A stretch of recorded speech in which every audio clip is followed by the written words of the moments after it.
This is your call to action. Get prepared, America. Economy, survival, energy, disasters. This is USAPrepares.com. Informative radio, educational radio. Interact now by emailing instructor@USAPrepares.com or text at 434-390-7953. Class, please take your seats. Now, your instructor, Vincent Finelli.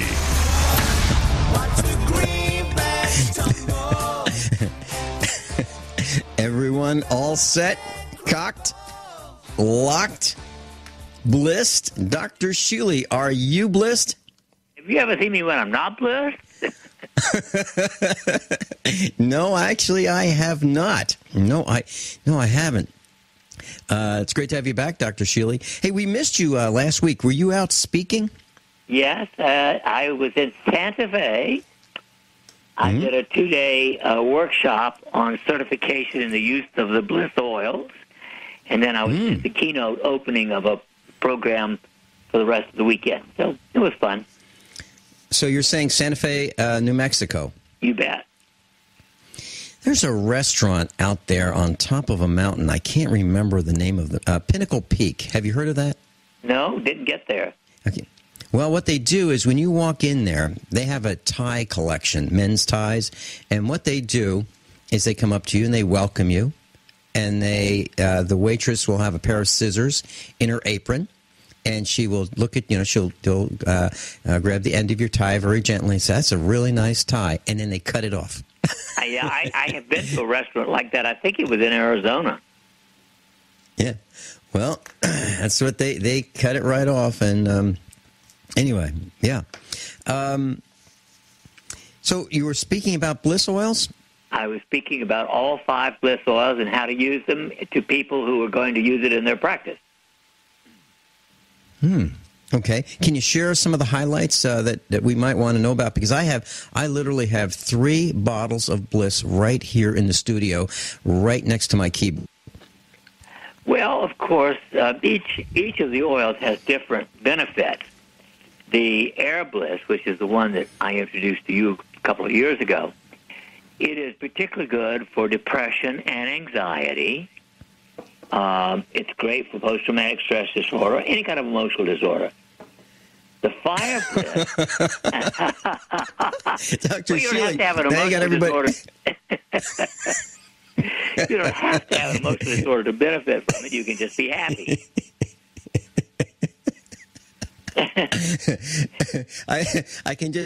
I can just see the class saying we knew it was serious. Yeah. He's emotionally disturbed. That's why I called you the wild man, The Fire Bliss is for migraine or high blood pressure. Well, maybe high blood pressure. Another one might be better. But migraine, rheumatoid arthritis, diabetic neuropathy, that's what it's primarily for. The Water Bliss is primarily for reducing hypertension or swelling, edema. The Earth Bliss is for pain and keeping your bones strong or reversing osteoporosis. And the Crystal Bliss is to reduce free radicals, which affects everything. Okay. So you spoke on this, and what was Dr. Shealy, what was the initial reaction to those well, of course, these who are were all listening to you? Professionals, nurses, acupuncturists, massage therapists, a couple of doctors. And the reaction was very, very enthusiastic because these are all people who knew in advance that's what they were coming for. They get a certificate that they have successfully been trained in this particular approach, so they could go now use it in their own practice. And this is the next level. It's taking acupuncture to the next level, correct? Well, right. In fact, I believe that this is the most important advance in acupuncture in 4,000 years. Okay. That's pretty significant. And seriously, Dr. Shealy, I can tell you that everyone that I know that has tried Air Bliss, and that's the one that I share, has had a positive benefit, really. And let me just say very quickly that Dr. Shealy saw me in the radio studio, and he saw my knees were knocking, and those were the earlier days, and he thought that that it was bad radio with that knocking sound going over the air. And I saw that I was apprehensive prior to every broadcast, and he decided he was going to fix it, and he was going to fix it instantly, and he did. And so I have this vial of Air Bliss. I use very, very little of it, and it works very quickly for me. Just a little dab, and there's a big grin on my face, and off we go. So for me, it works, and I've had people think that I was marketing something that was and advocating. And when I say marketing, I'm talking about not selling it. Of course, I'm just saying that I was talking about the positive benefits and what it did for me, and I think some people thought I was exaggerating.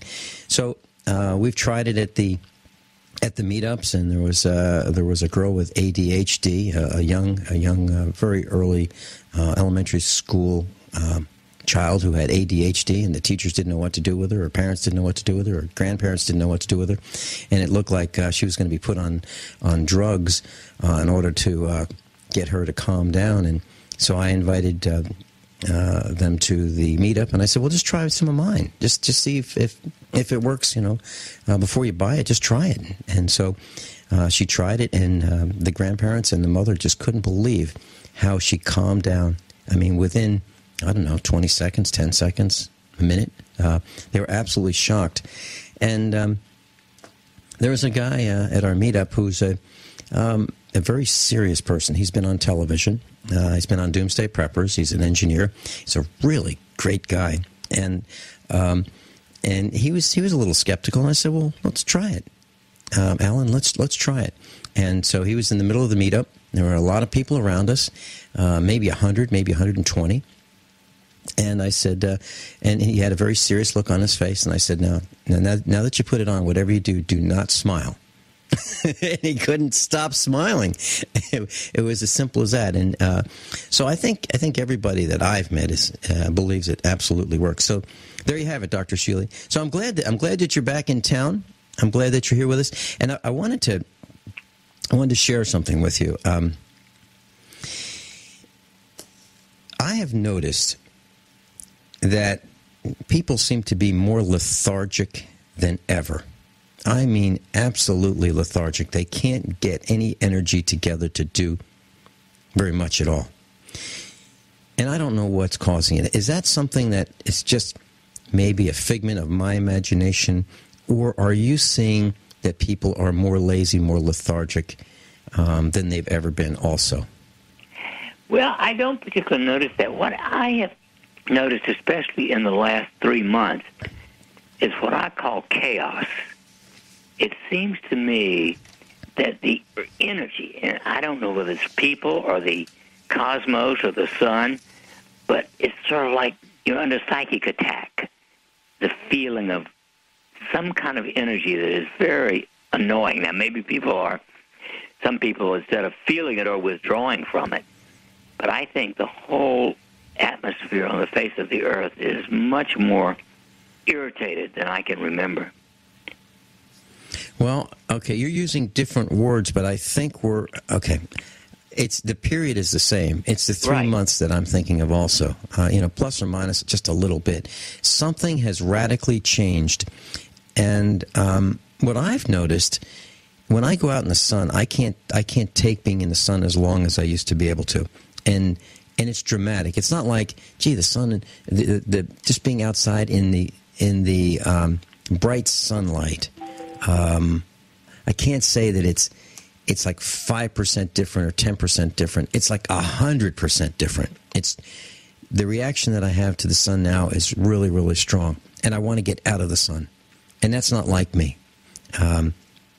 So what I'm saying is, if I'm in the sun, I am profusely perspiring. It's something that is extraordinary for me, and I'll say to Mrs. Finelli, I've got to get out of the sun.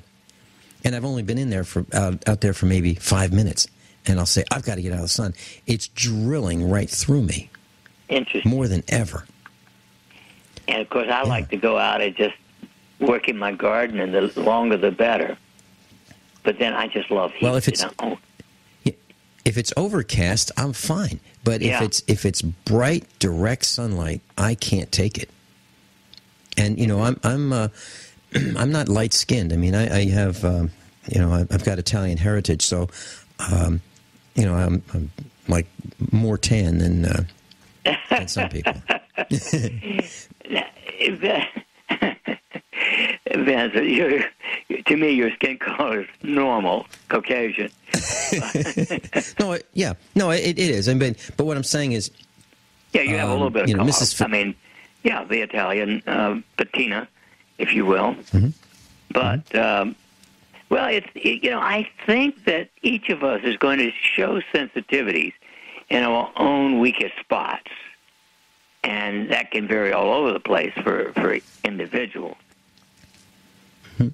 What I'm saying, Dr. Shealy, is I would think that someone who is more fair-skinned, more bright white skin than I would feel it even worse.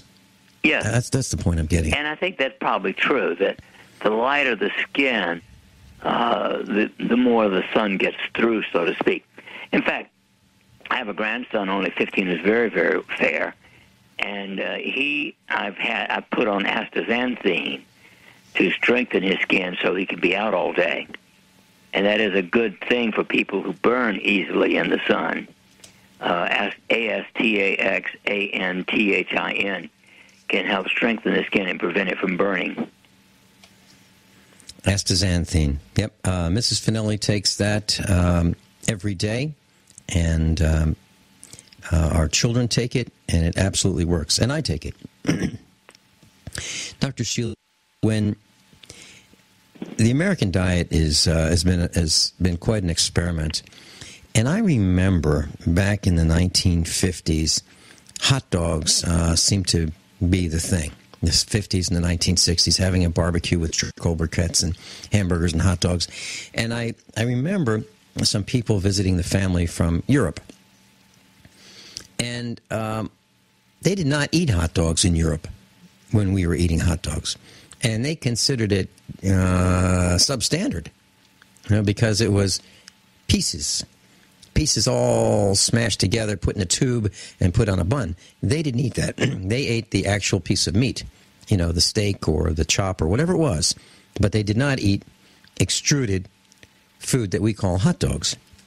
And I remember reading something about not eating too many hot dogs because they're not good for you. Have you any information on that? Well, the problem is most of those so-called processed meat, like hot dogs and a lot of sausages, etc., have a great deal of added nitrates and nitrite that keeps them from rotting faster. But those in excess can cause some serious problems in the body. Now, if you take enough vitamin C, that will prevent the negative effects of the nitrates. Okay. And what I do, and I believe I've mentioned this, what I do is I will cut, if I'm going to have a hot dog, first of all, I'll boil it. And then, but nobody likes them boiled in our house. So what I actually do, believe it or not, I will cut I will cut the hot dog. Store of wealth, according to the World Gold Council and the U.S. Mint. Hey, I missed it. I didn't hear the return at my end. Emergency. Hello? Yep, I'm here. Okay.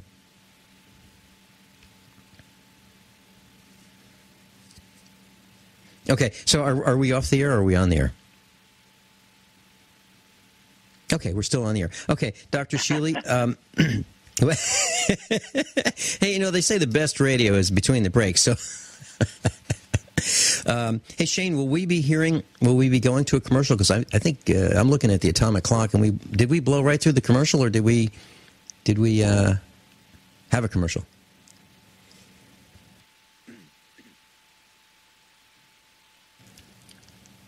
Okay, so we're still on the air, and Dr. Shealy is with us. And Dr. Shealy, what I do with hot dogs is I cut them long ways in half. Mm-hmm. And that exposes a lot of the inner part of the meat there, if that's what it is. And and I boil it. And I boil it. And Shayne, are we doing testing, or are we going to a commercial? Or no. Okay. Need a hammer? So what I do, Doctor? Well, just you tell us when. Tell us when, and we'll go to a break. Okay.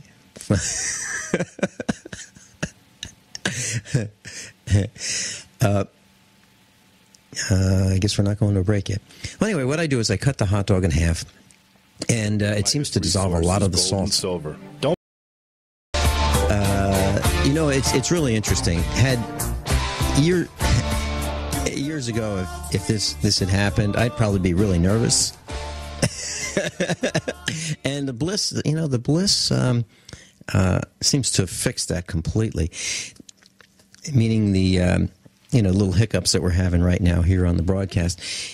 Dr. Shealy, when I broadcast, I've got two atomic clocks in front of me. One's digital, one's analog, and I'm supposed to be looking at the clock and paying attention, and I should know to the second exactly where we are.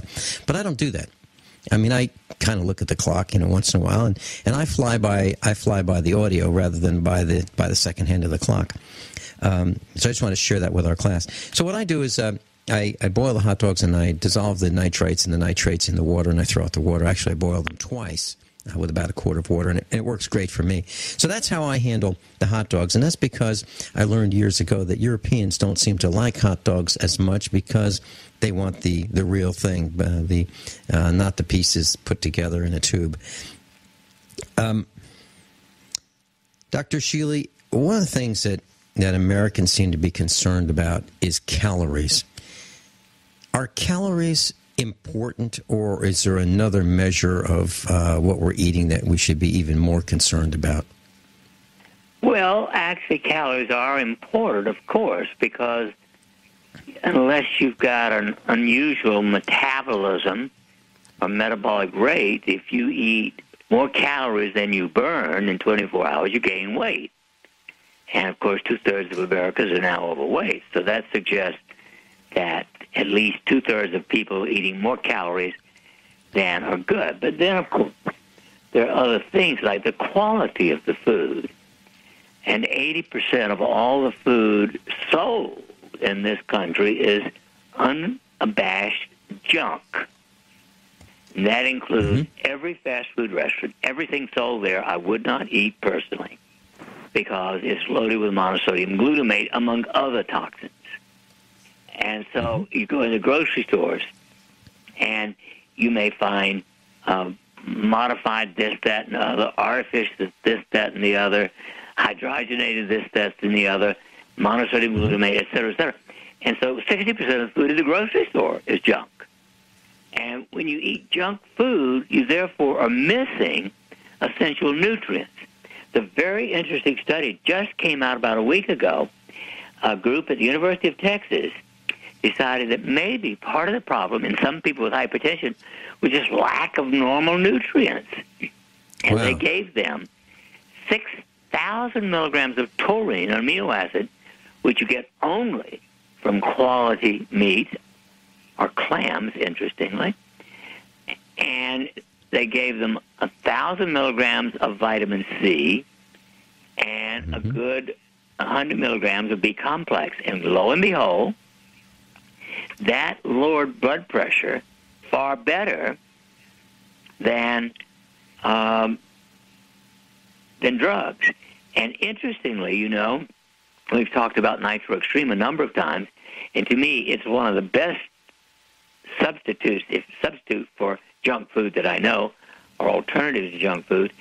And I personally tested over 200 people, and it does lower blood pressure in 70% of those 200 people. Now, interestingly, since I saw that article, I'd like to go back and test the 30% who don't respond to it with this vitamin mineral amino acid mixture, so that we could see if the reason they don't respond even to Nitro Extreme is deficiencies. in common nutrients. So is that something that you'd like to do at one of the meetups or at the expo? I would love to do it at a meetup. Okay. What I can do is, let me know the date.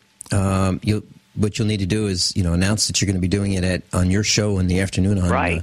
On hey, let me Thursdays. just let's pick a date. Okay. Well, why don't we chat right after the broadcast? We'll pick a date. Is that something that you'd like to also do at the expo? I think that's a grand idea to do at the expo. Okay. Well, that's coming up July 19, 20, and 21. So that's a Friday, Saturday, Sunday. Why don't we do it on a Saturday? Why don't we get you?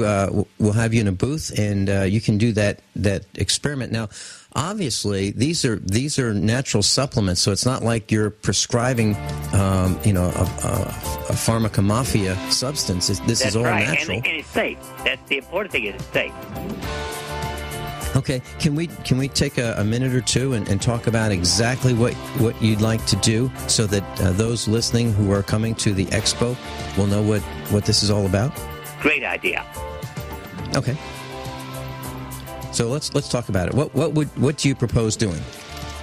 Well, obviously, people who have high blood I put a satellite receiver in. I bought it from Rick's Satellite, and he helped us get on Galaxy 19 and EU Telsat Hotbird 13A in Europe, Russia, the Middle East, and North Africa. And so Mrs. Finelli is, and now she's the quality assurance department of the broadcast. And she came in and she came into the studio and she said, "Do you realize that you're talking through your commercial?" And I said, "Yeah."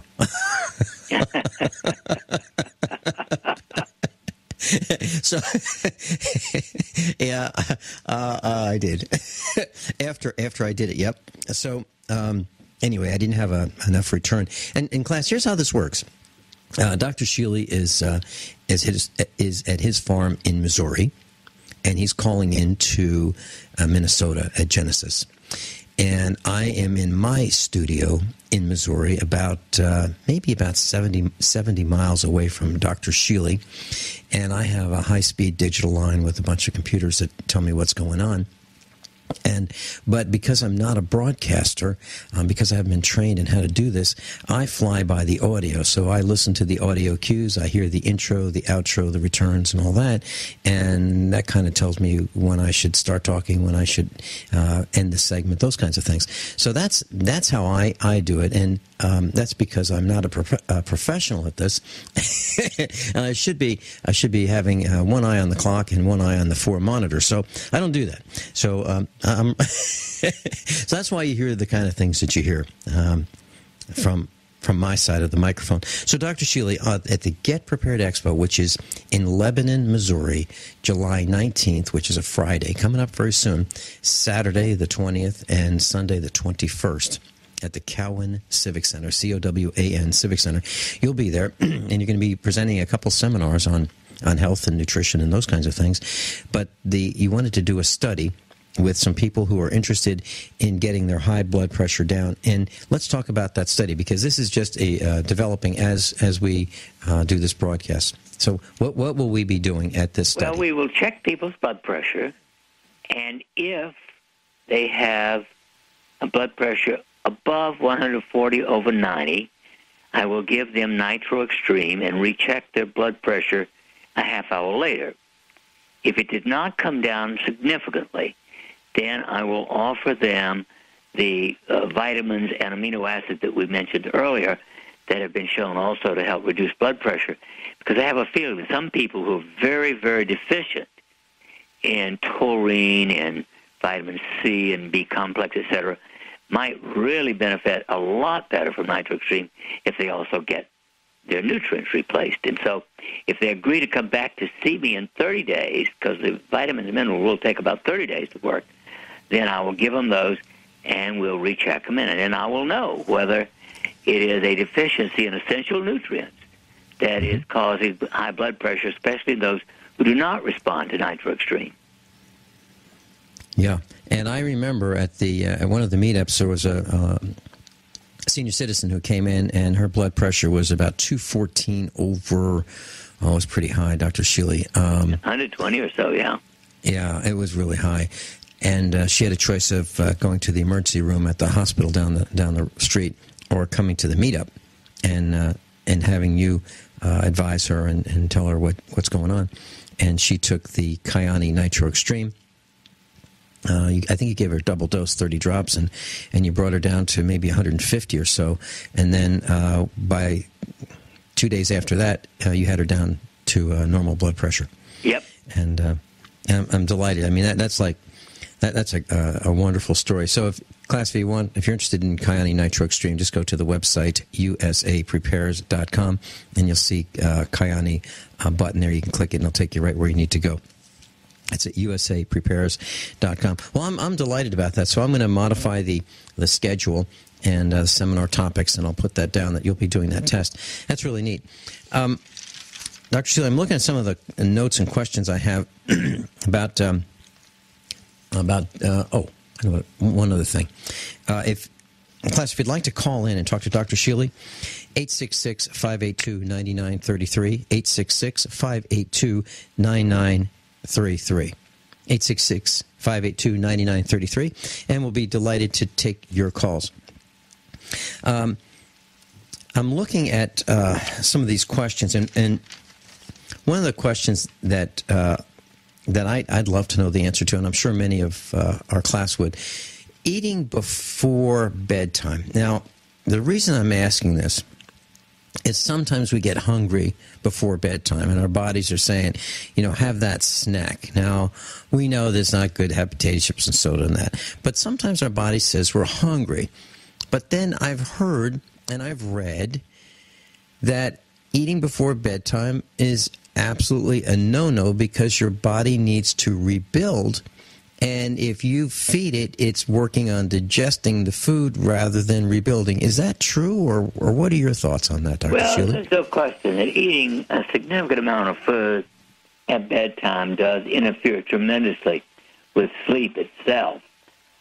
On the other hand, for people who have trouble falling asleep, a glass of warm, it could be cold, but warm better, milk might help immensely because it's loaded with tryptophan, the amino acid from which we make serotonin, which helps us make melatonin.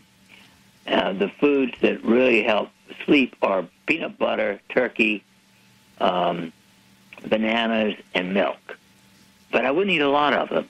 You're better off to take melatonin than to take too much at bedtime because it really does interfere with sleep. And this is one of the causes of GERD, gastroesophageal reflux disorder, the heartburn thing, because when you lie down and your stomach is full, it pushes against the diaphragm and the esophagus. It could cause reflux or heartburn. As you were saying this, Dr. Shealy, I was thinking about Thanksgiving, and it seems to me that every time, and we don't have them as much as we used to, these big family meals. I guess our family's disintegrating. I mean, not my family, but, America in general, where we used to go to Grandma's house and there'd be, everybody be there, the cousins, the aunts, the uncles, everybody be there, and we'd have Thanksgiving or Christmas dinner, and it would be turkey. And right after that meal, everybody was really tired. So is that the tryptophan? Yep, you've got it. Mm-hmm. Okay. If you eat tryptophan, especially with carbohydrates, so the mashed potatoes with the turkey, it makes you particularly sleepy. That's it. Mashed potatoes, or as my grandmother used to call them, smashed potatoes.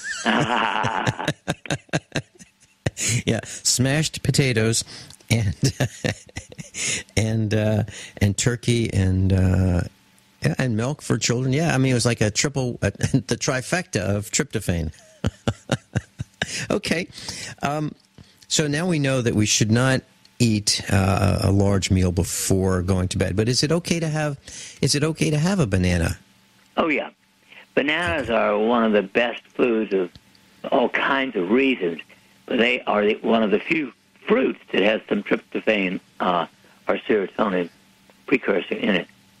And that now explains why I feel a little more tired after having a banana or two than before. Yeah, because it's got lots of carbohydrate with it. I was reading an article on the internet this morning, and I've seen many articles about this topic. It's not all that pleasant, but I think we should discuss it. Toilet seat height, and there are claims that there's the American with Disabilities Act, and there are different heights of toilet seats, and the taller, the easier it is for someone who has those challenges to get off the toilet. If it's a higher toilet seat than rather a toilet height than a lower one. But what I'm reading is that there's some claims now from Europe that having a lower toilet seat and squatting could prevent colon cancer and heart attacks and hemorrhoids and incontinence. Do you have any thoughts on that, Dr. Shealy? Well, I suspect that in the old days, that's all people did was squat in order to empty the bowels. They didn't have toilets. Mm-hmm. And I think that you probably, just because of the gravity of it itself, you probably empty the bowels more effectively if you're squatting. And so the higher you go, the less well you probably evacuate the colon. Okay. And is there something that, there are medications for everything. If you're constipated, there's medication for that. If you have loose bowels, there's medication for that. If you have acid reflux, there's medication for if you have gas, there is a solution, a tablet or a liquid solution for every possible combination of problem that a person could have. But without that, what do you recommend a person does to have normal digestion without being constipated and without increasing the potential for colon or digestive system cancers? Well, again, eat a wide variety of real food, including normal, natural, organically grown vegetables especially, and fruits. Fiber. We need this material called fiber because it adds bulk and to the stew, and that's essential. Broccoli and the family, the cruciferous or cold family of products, is particularly good for colon health. But any real fruit and vegetable is likely to help. So eating only meat and potatoes is very bad for health in general. I got a call last night, and I don't have television here at the farm. We do not have over-the-air television. We just have this satellite antenna. And I got a call to watch on the internet, KY3, the TV station. They had a special on the farmer's market. I'll tell you a little bit about that when we come back. One of our instructors was on TV last night because she was outraged at Springfield taking over an outlying community's farmer's market and not allowing the farmers to sell their produce. We'll be right back. Dr. Shealy's with us, and Dr. Shealy, I got this call last night to watch KY3, and I couldn't do it, so I hopped on the internet, and I looked at this video, and there's one of our instructors, Judy Dollarheight, and I just posted during the commercial break. Judy Dollarheight is at this meeting, and TV News picked her up because she was outraged that the city of Springfield has usurped some authority that they do not have and took over a farmer's market in the neighboring town of Ozark, Missouri. And the farmer's market is thriving. It's doing really well. People are actually selling farm-raised produce. It's doing fine. Springfield comes in, takes over, and tells the farmers that are there that they are not going to be able to sell at the farmer's market. This is just one more step in trying to stop us from raising and selling our food. How can they go to another city? Yeah. I mean, that's absolutely insane, but of course government is. Dr. Shealy, I haven't shared this with you, but we have not talked about this, but I'd like to share this with you. We have been exposing the takeover of Springfield, Missouri by Walmart. We talked about how they were coming in and how they wanted to take over a downtown church that's there and demolish the church and put in a Walmart neighborhood market. Well, there are 5 supercenters of Walmart in Springfield already. There are several, I believe there are 4 neighborhood markets. So Springfield, Missouri is about 50%, food is 50% controlled by Walmart already. Well, they want to increase that control. And so there is this controversy going on in Springfield, Missouri, where the church said, okay, we're interested in selling to Walmart if they want to buy it. Walmart offers them more money than the property's worth. Next thing you know, city council says, okay, we can change the zoning. Then the community gets involved. And one of our instructors, David Klotz, has been on the air with us exposing Walmart, found out that with 1,800 signatures, they could force this to a vote of the people of the city of Springfield to see if they wanted to convert downtown into a Walmart neighborhood market. So they got the 1,800 signatures in record time. We helped them. We were broadcasting this on the air on a local station in Springfield. So what happened? Here's the short part of the story. Walmart and the church are now suing the city council individually to stop the vote. They have an injunction to stop the vote. It looks like there won't be a vote at this point of the people. So the people's voices have been squashed. Not only that, there's a broadcaster who was, there were 2 broadcasters on non-religious programming in Springfield. I was one of them in the afternoon, 5 days a week. And this other guy is the morning guy, a regular guy. And he's on 5 days a week also. And he was counseled by management because he interviewed David Klotz. The KY3 TV station did a piece on David Klotz. The person who interviewed him was counseled.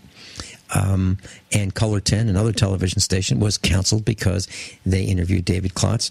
And what I'm saying is everybody that was involved with David Klotz, including me, was hit by the velvet hammer. And that's the way this works. So, and David Klotz was fired the next morning after he was on the air with me.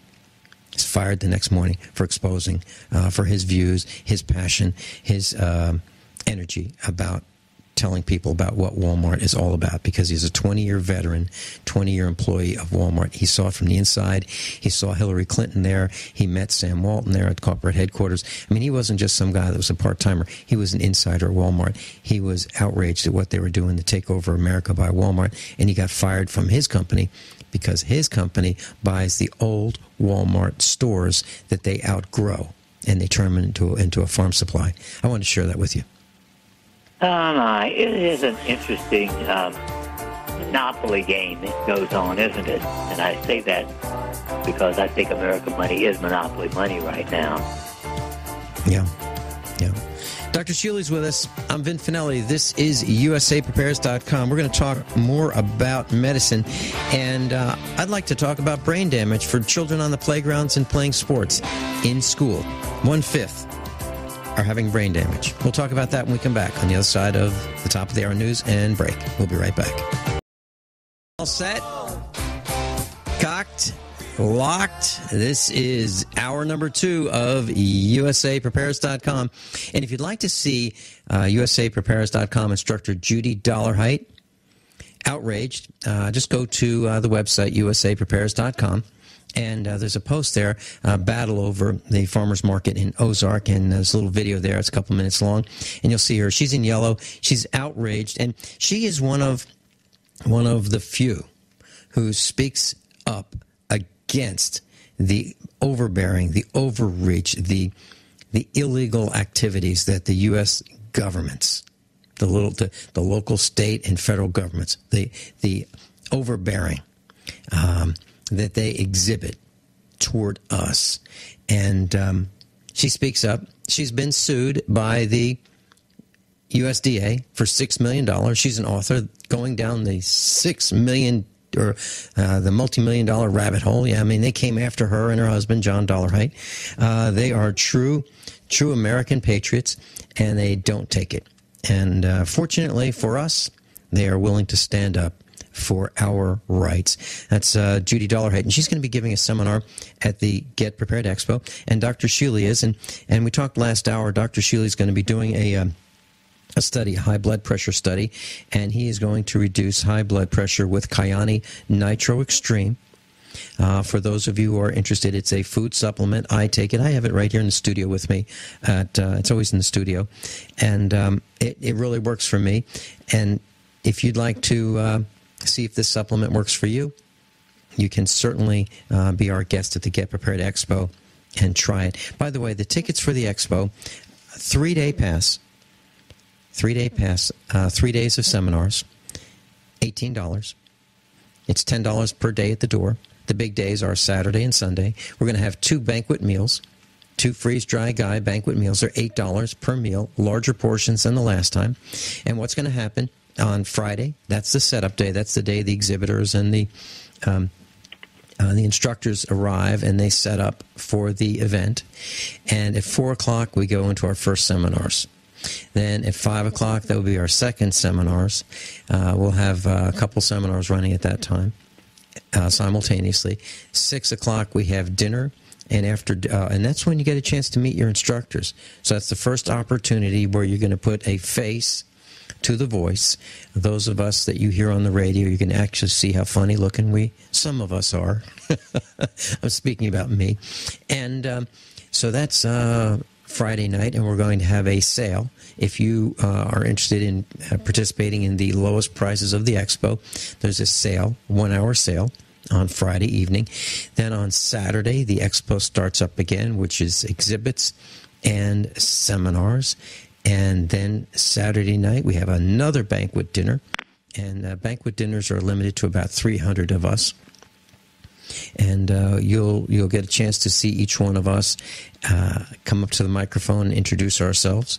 And then Sunday, we have the seminars and the exhibits. So that is the short story about the Get Prepared Expo.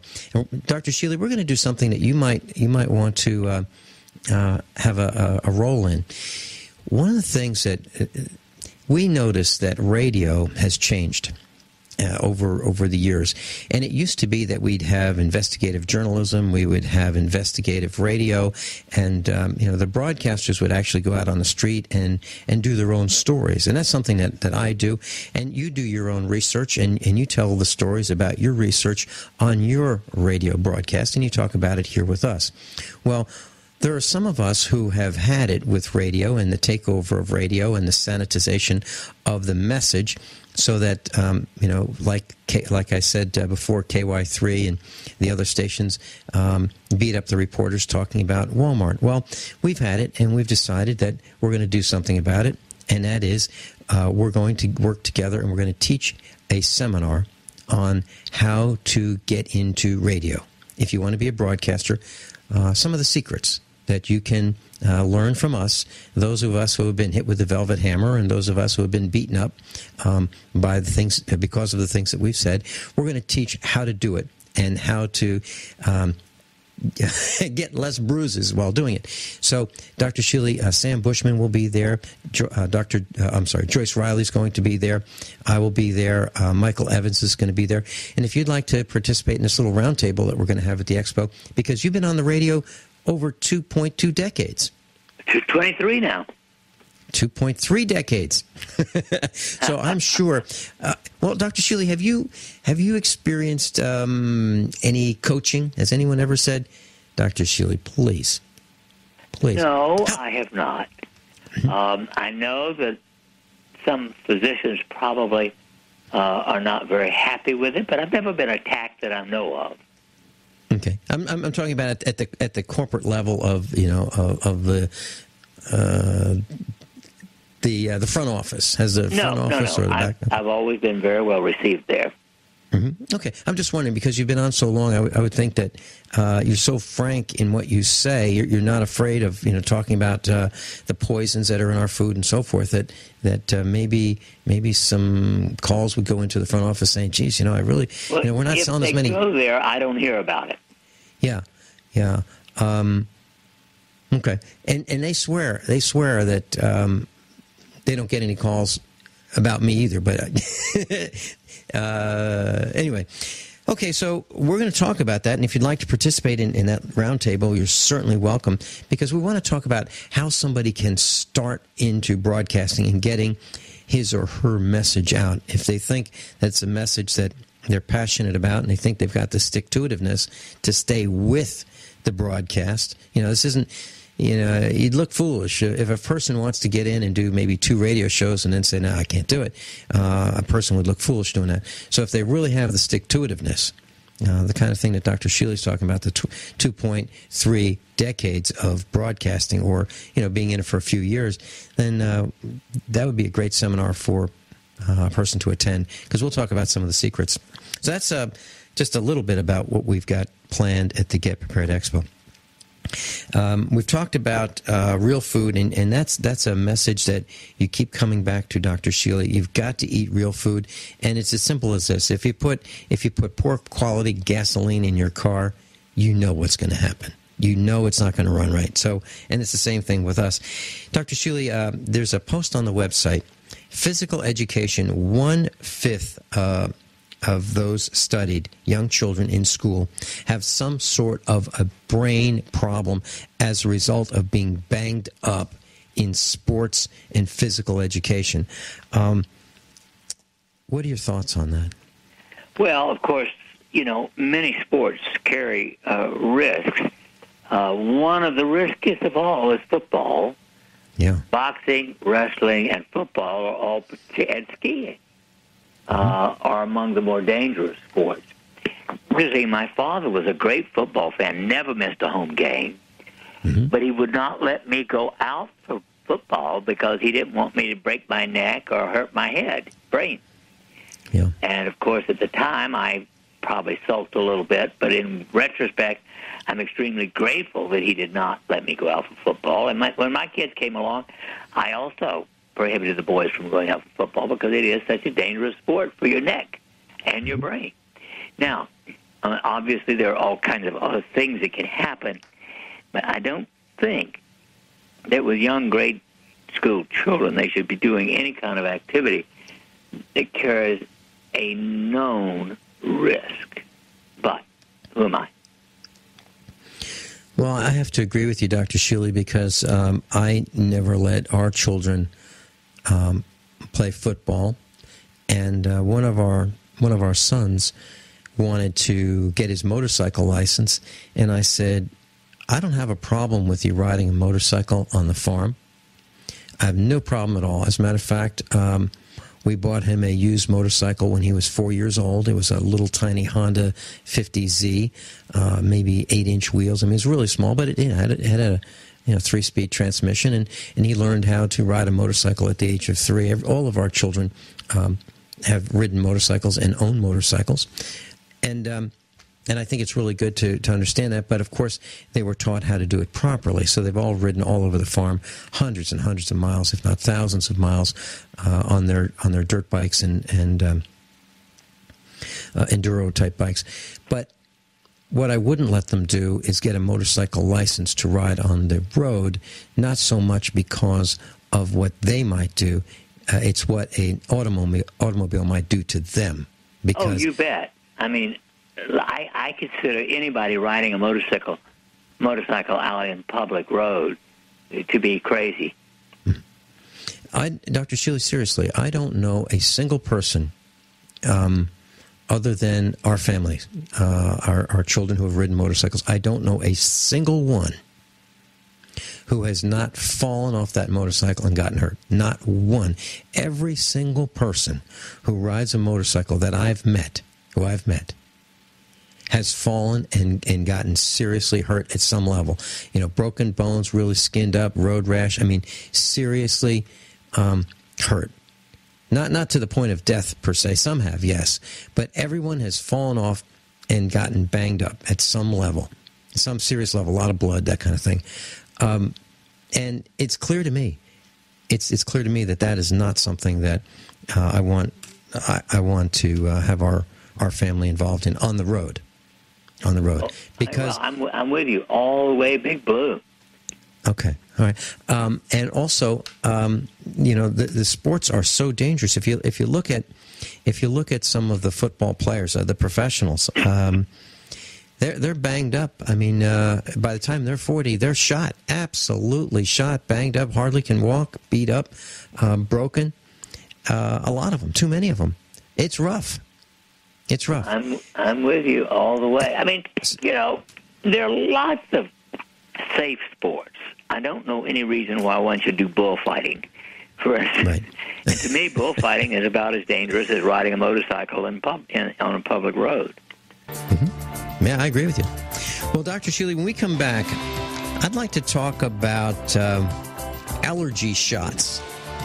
And back in the 60s, I know that doctors concocted immunization shots with dust and mold and mites and mustard and chocolate, and they put them under the skin and desensitized people. I'd like to get your opinion on that when we come back. Dr. Norman Shealy, USAPrepares.com. Dr. Shealy's with us, and if you would like to get on his list to get his free newsletters, it's real easy. Just go to normshealy.com, Norm, as in Norman, Shealy, SHEALY.com, normshealy.com. And on page 1, you'll be able to sign up for his free newsletter. He doesn't sell the list. It's just for his use to make sure that you get a copy of the newsletters. I get them, and they're great. Dr. Shealy, when I was younger, I know that doctors, allergists, if you will, concocted these proprietary mixtures of dust and mold and dander and dog hair and cat hair and mustard and chocolate and things that people seem to be allergic to, and they would give a slight injection under the skin over a period of maybe a year or two, once a week, to desensitize that patient from those allergens. What are your thoughts about that? Was that as a matter actually of fact, back in 1976, when I went to the Philippines, I developed sinusitis. Every sinus in my head was filled. I had to have 3 surgeries to drain it. And after 4 months of antibiotics, I was allergic to the world, everything. And I got over it partly by using desensitization shots mainly to mold, but also by taking large doses of vitamin C, beta-carotene, and vitamin E. And so, yeah, I think desensitization shots can be tremendously helpful. And it can also be done sublingually. I prefer those to the shots, actually. Okay. So, large doses of what? Vitamin C, a minimum of 5,000 milligrams a day. Vitamin E, 400 units a day. And beta-carotene, 100,000 units a day. Now, can beta-carotene be consumed by eating carrots? Yes, of course. It can. Unfortunately, I don't know the exact quantity, but I do know you could take 200,000 units of beta-carotene, and you might get a slight pinkness of your skin. But if you eat too many carrots, you turn yellow instead of pink. Okay. So do you recommend the consumption of carrots as a daily food?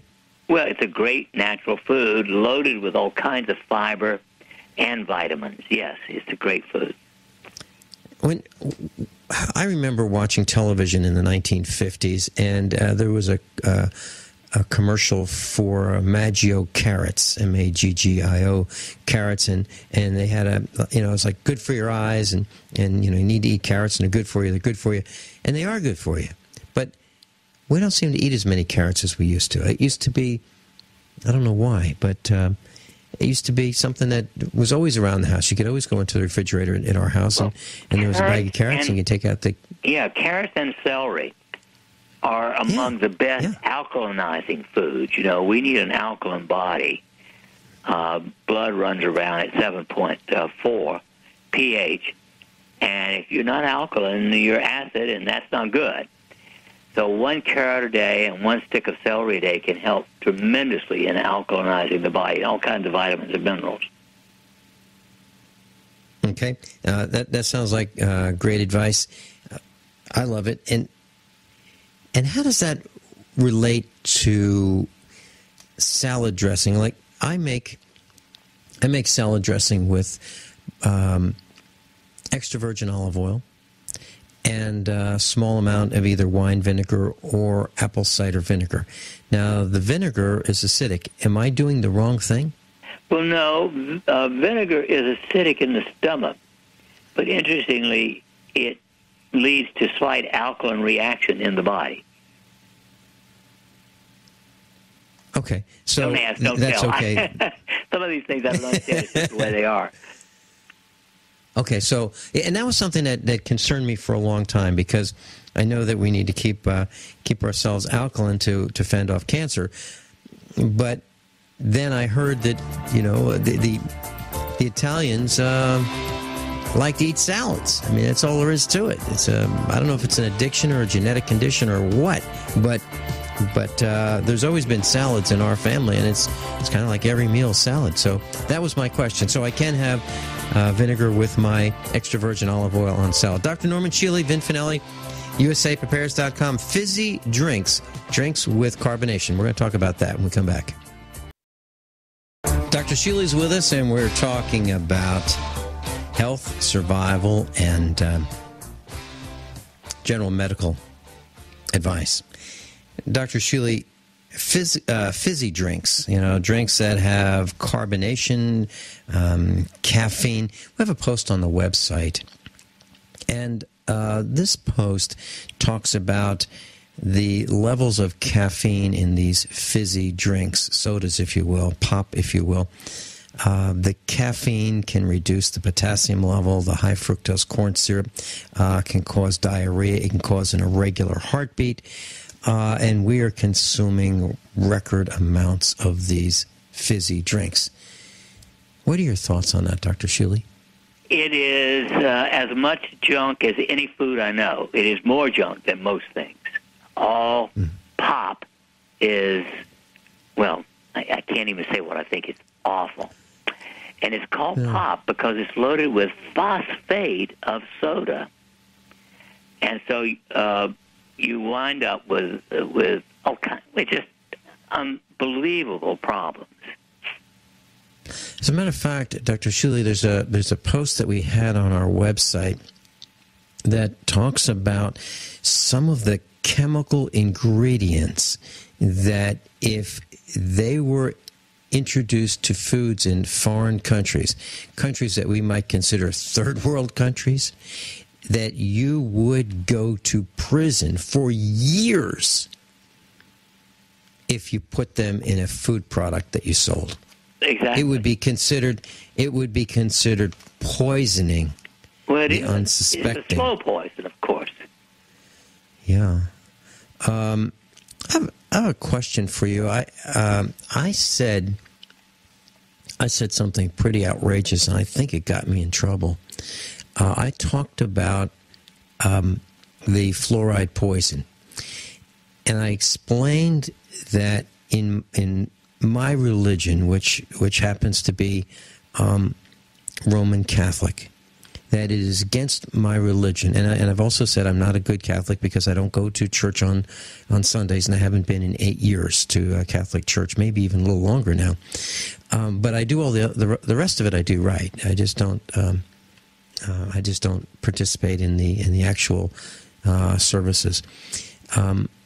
But in my religion, and many religions, it's against our religions to commit murder. And I said that you can murder somebody quickly. You can shoot them. You can give them a lethal injection, of quick-acting poison. You can put them in front of a cannon and discharge the cannon. You can put them in a guillotine and kill them that way. I mean, those are all quick ways of doing it. And then you could do it slowly. Now, if you slowly reduce a person's life expectancy, to me, that is committing murder. It's just not instantaneous. It's not within a matter of seconds or a minute. Am I off the mark on that, Dr. Shealy? Or by poisoning people, are we committing indirect murder? Slow murder, yes, of course, but because it's premeditated.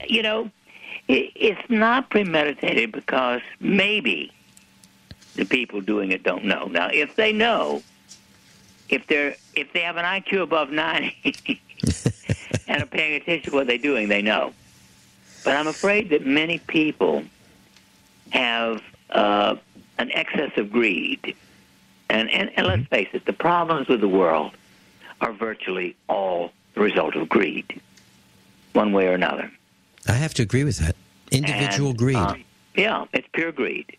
Mm-hmm. It's, whether it's Monsanto, which is one of the worst, J.P. Morgan, which is almost as bad, but maybe worse in other ways. They're all greedy. And to me, that's evil. Yes. No, I absolutely agree with you. And I was thinking about all the different ways a person can make money, a lot of money. One way is a person could print it. That would be counterfeiting. The government can do it, but we can't. So you can make a lot of money by printing it. And actually, I've had students who have been in my class where I was a consultant in a school district. Children who have passed through my class who got the idea. Hey, this is a really cool color printer. Let's scan in some 20s. And let's print them. So they scanned in some 20s, they cut them, they printed them out on this this is back in the 1990s, they printed them out on this brand new top-of-the-line color laser printer that the school bought. And they were passing them around Richmond, Virginia. And, they made the news, they got arrested because they only printed one side.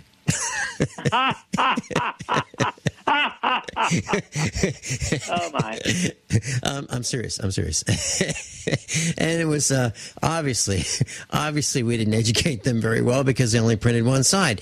But and then of course you could win the lottery, which is pretty remote. I mean, you have to be statistically challenged to play the lottery. It's an involuntary tax. I'm sorry, it's a voluntary tax on the statistically challenged. So that's the lottery. And then, of course, you could have an inheritance, which that is a possibility. And then, or you could start your own corporation and sell stock.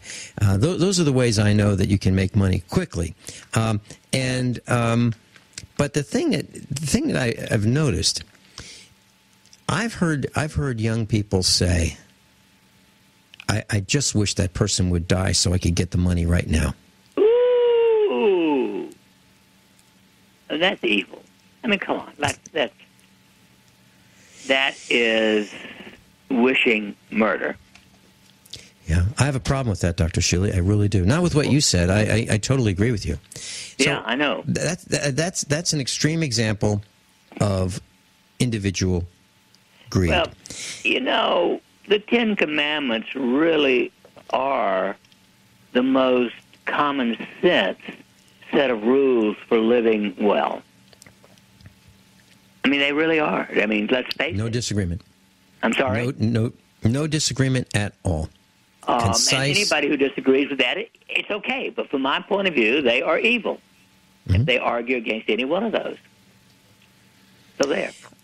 This morning, you know that you've met Ayuti. She's our black Neapolitan Mastiff dog. She's about 3 years old. Weighs maybe 120 pounds. She's kind of small for a Mastiff. And I bought a puppy, a protection dog, who is my dog. That's Mrs. Finelli's dog, the Neapolitan Mastiff Ayuti. My dog is Thomas Jefferson, TJ, we call him. And he's 7 months old now. And he weighs about 135 or more. So he's growing. He's going to weigh in, by the time he's done, probably around 205. That's where we expect him to be. And I have a couple questions about about this puppy. I've observed his behavior. And at first, Ayudi didn't like the idea that we had this other puppy who seemed like he was not going away. He was going to stick around. And she was kind of jealous about that. And she was feeling, I believe she was feeling that if there's 100 units of love that she used to get, she wasn't going to get quite that 100 units anymore, because now she's going to have to share that from Mrs. Finelli and the family toward Thomas Jefferson. So I wonder, my question is, do you think there's a jealousy that dogs actually become jealous? Oh, heavens, yes. Okay. I've seen it many, many, many times. Mm-hmm. Not always, but it is not at all uncommon. And most often, if there's an older dog, a year or more old, who's been with the family for a long period of time, and you bring in a new one, there's great jealousy. Okay. Something else I've noticed with Ayudi and TJ. Now, TJ has become, within the 7 months that he's been alive, he's actually bigger than Ayudi. He's probably 2 or 3 or 4 inches taller now than she is, and when he's on all fours. And what I've noticed is, if she's lying down, he will lie down next to her. And the phenomenon that I've seen, that I've never seen a dog do before, is he will be really close to her, and it will be like he's hugging her. He will take one of his legs, and he will put, they'll both be lying down, facing the same direction, so they're parallel. And he will put his leg over her to, hug her. I've never seen an animal do that before. Yeah. I've seen them lie down next to each other, but I've never seen that. Would you say that animals like those two actually have love for each other? Oh, heavens, yes. Okay. I mean, that's true in all animals. Horses, even cattle, who don't seem to be as sort of kissy-poo friendly as horses, dogs, cats, etc. Mm-hmm. But, yeah, they have love relationships. Look at a geese. A goose is mated for life. And if one of the mates dies, the other one mourns for a long, long time. Well, that's the kind of experiences that I'm seeing here on the farm. I really am. If Mrs. Finelli goes out, we had to pull a calf. She was as she was being born, she was stuck, and we had to pull the calf out. And because it was kind of a traumatic birth, we spent a lot of time with the mom and the calf, and we penned them up into maybe a 50-foot by 50-foot area, and we spent time with them 3-4 times a day, gave them hugs and talked to them, and nurtured the calf and the mom. And now those two, if they see us in the field, they'll come running over and they'll say hello. I mean, they want their hugs. I mean, literally, these two animals are so large. I mean, they're 1,000 pounds each now. They could easily trample us and kill us, but they come over and they gently nudge us. They want us to put our arms around their necks and give them a big hug and tell them that we love them. And so we see that, as you mentioned, in the cows. And we see it when I go out for breakfast in the morning. I'll have breakfast with the animals. I'll have a cup of coffee in a USA Prepares mug with some oatmeal, and I'll sit on the veranda. The cats will all come over. The dogs will all come over. The chickens will come over, and it's like a family. It's like we're having breakfast together. And it's not like I'm feeding them. They all just want their hugs. So that's where I was going with that. When we come back, Dr. Shealy, I'd like to talk with you about statin drugs. That's something that you absolutely detest, statin drugs. And is that causing the use of statin drugs? Is that driving the market for Viagra?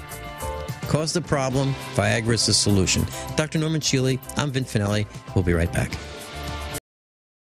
Class, during the first hour with Dr. Norman Shealy, I mentioned that it feels to me like the sun is stronger than ever, and I can't stay out in it as long as I used to be able to.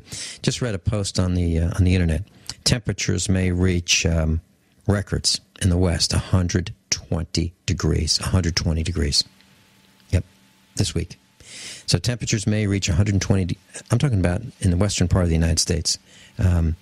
So anyway, temperatures are up, and we're experiencing record temperatures. So I just wanted to share that with you. And at the Get Prepared Expo, Sheriff Richard Mack's going to be with us. Yep, he's going to be coming to the farm. He's going to be at the Get Prepared Expo. Joyce Riley's going to be there. Dr. Norman Shealy. So many of your instructors are going to be at the Get Prepared Expo. That's July 19, 20, and 21 in Lebanon, Missouri. Ed Marvini is helping me put up a shopping cart so you'll be able to get your tickets online, your discounted passes online. $18 for the weekend, $8 a day discounted. $10 at the door for each day. So that's July 19, 20, and 21 in Lebanon, Missouri, the largest preparedness expo in the United States of America. And you heard an advertisement for advertising on Genesis Communications Network. So if you'd like to work with us, and if you think it'd be fun to work with us, you can go to advertise@gcnlive.com. Send your email there. By the way, I called Lee Wickenhauser, who is one of the advertising personnel at Genesis Communications Network, and you've seen him at the Get Prepared Expo. He loves what we do, and he comes down from Minnesota to spend time with us at the expos. And I asked him what it's like, and he said it is the best thing that he loves it. He loves working with us, the broadcasters, and the advertisers. So if you think that'd be fun, that might be an opportunity for you if you're passionate. So I just love working with the team at Genesis Communications Network. Every single one, they're just awesome, and I'm not exaggerating. Dr. Shealy, statin drugs and the sales of Viagra. Is it possible? Well, let's that face it. Statin drugs are poison. 1, 2, 3, 4, 5, 6, 7, 8, 9, 10. We are increasingly seeing more people with early signs of Alzheimer's, muscle weakness, muscle pain, nerve damage, liver, pancreas, kidney damage, brain damage, heart damage. They're awful. I wouldn't give anybody or any animal a statin drug. So, to me, impotential, inability to have an erection is a rather minor component of the statin poison results. On the other hand, halitosis is better than no breath at all. So if you're going to poison yourself, you might as well go out somewhat happier. Well, I have received phone calls. Dr. Shealy, I've received phone calls. Our number's on the internet, and people call me, and I take the calls, and they're actually kind of surprised that I do. I just, it's not a problem for me. I love it. I really do. And people are telling me that they've gotten off their statin drugs. They've gotten off their a lot of their meds. They're taking Kyani Nitro Extreme, and they feel healthier, and they don't have a need for Viagra. That's right. Well, let's face it. Nitro Extreme is particularly good because actually it does for your body as a whole what Viagra does primarily for the genitals. It raises the nitric oxide. And many, many, many people that, have all kinds of problems are low in nitric oxide. Mm-hmm. Well, class, if you're interested in finding out more about it, you can go to the website, usaprepares.com. On the right side of page 1, you'll see a Kyani logo. You can click on that, and it will take you to a page. If you want to have someone talk to you about it, send me an email, and we'll have someone get in touch with you, and you can learn more about it. Kyani Nitro Extreme, and Dr. Shealy is going to be doing a what would you call it? A clinical. It's not an experiment. A clinical research project. If you're interested in trying Kyani Nitro Extreme at the Get Prepared Expo, yep, Dr. Shealy is going to be there, and he will help you reduce your blood pressure. He'll talk about what it is, what causes it, and how to treat it with food. Right there, free. Absolutely free once you get in. $18 for the weekend, $10 a day at the door, $8 discounted on the internet. The Get Prepared Expo, the largest and best preparedness expo in the United States of America. Dr. Shealy, thanks so much for being with us, class. Above all, honesty and integrity. What happens next is up to you.